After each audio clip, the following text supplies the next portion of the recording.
BNSS பிரிவு 427 மேல்முறையீட்டு நீதிமன்றத்தின் அதிகாரங்கள். அத்தகைய பதிவை ஆராய்ந்து மேல்முறையீடு செய்பவர் அல்லது அவரது வழக்கறிஞரை கேட்டபின் அவர் ஆஜரானால் மற்றும் அரசு வழக்கறிஞர் ஆஜரானால் மற்றும் பிரிவு 418 அல்லது பிரிவு 419 இன் கீழ் மேல்முறையீடு செய்தால் குற்றம் சாட்டப்பட்டவர் அவர் ஆஜராகினால் மேல்முறையீட்டு நீதிமன்றம் தலையிடுவதற்கும் மேல்முறையீட்டை நிராகரிப்பதற்கும் அல்லது இருக்கலாம். விடுவிக்கப்பட்ட உத்தரவின் மேல்முறையீட்டில் அத்தகைய உத்தரவை மாற்றியமைத்து மேலும் விசாரணை நடத்தப்பட வேண்டும் அல்லது குற்றம் சாட்டப்பட்டவர் மீண்டும் விசாரணைக்கு உட்படுத்தப்பட வேண்டும் அல்லது விசாரணைக்கு ஒப்புக்கொள்ளப்பட வேண்டும் அல்லது அவரை குற்றவாளி என கண்டறிந்து தண்டனை வழங்க வேண்டும். அவரை சட்டப்படி ஒரு தண்டனையிலிருந்து மேல்முறையீட்டில்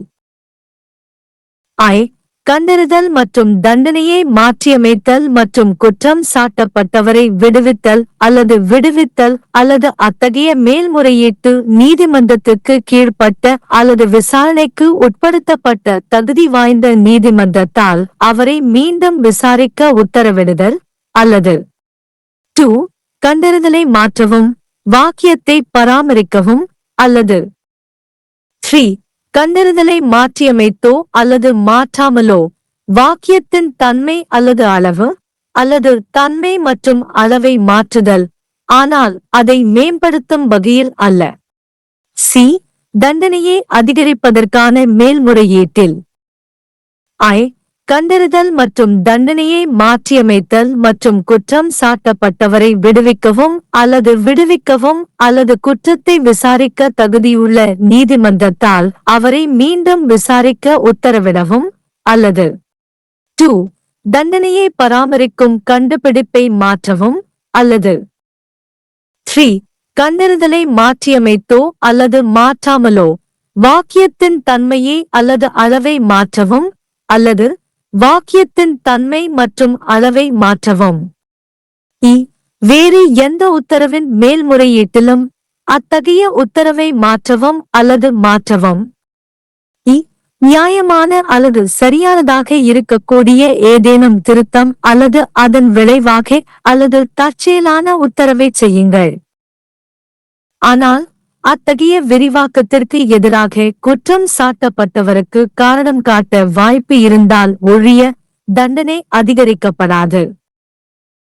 மேலும் மேல்முறையீட்டு நீதிமன்றம் அதன் கருத்தில் குற்றம் சாட்டப்பட்டவர் செய்த குற்றத்திற்கு மேல்முறையீட்டின் கீழ் நீதிமன்றம் உத்தரவு அல்லது தண்டனையை வழங்குவதன் மூலம் அந்த குற்றத்திற்காக விதிக்கப்பட்ட தண்டனையை விட பெரிய தண்டனையை வழங்காது.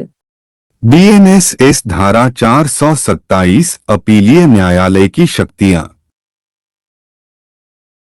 ऐसे अभिलेख का अवलोकन करने तथा अपीलकर्ता या उसके अधिवक्ता यदि वह उपस्थित होता है तथा लोक अभियोजक यदि वह उपस्थित होता है को सुनने के पश्चात तथा धारा 418 या धारा 419 के अंतर्गत अपील के मामले में अभियुक्त यदि वह उपस्थित होता है को सुनने के पश्चात अपीलीय न्यायालय यदि वह समझता है कि हस्तक्षेप करने के लिए पर्याप्त आधार नहीं है अपील को खारिज कर सकता है अथवा दोषमुक्ति के आदेश के विरुद्ध अपील में ऐसे आदेश को उलट सकता है तथा निर्देश दे सकता है कि आगे की जांच की जाए अथवा अभियुक्त पर पुनः विचारण किया जाए या उसे जैसा भी मामला हो परीक्षण के लिए सौंपा जाए अथवा उसे दोषी पाया जाए तथा विधि के अनुसार उस पर दंडादेश पारित किया जाए। दोष सिद्धि के विरुद्ध अपील में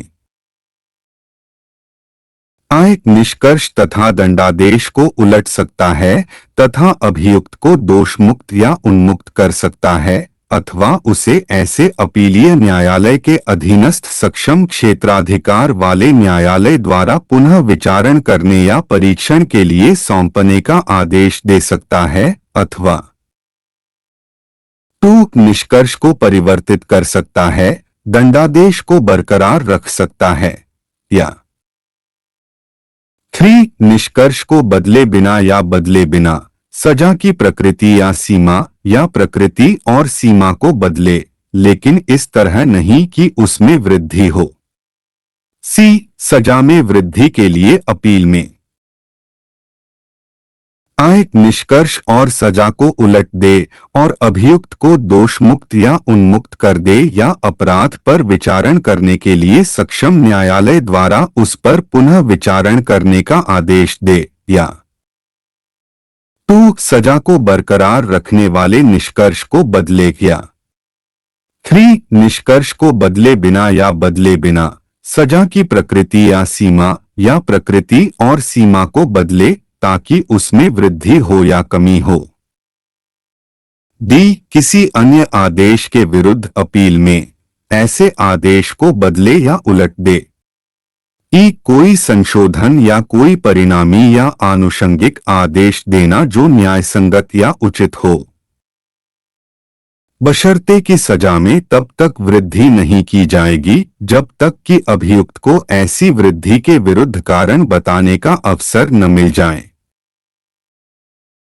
इसके अतिरिक्त यह भी प्रावधान है कि अपील न्यायालय उस अपराध के लिए अधिक दंड नहीं देगा जो उसकी राय में अभियुक्त ने किया है, उससे अधिक दंड नहीं देगा जो अपील के अधीन आदेश या दंड पारित करने वाले न्यायालय द्वारा उस अपराध के लिए दिया जा सकता था।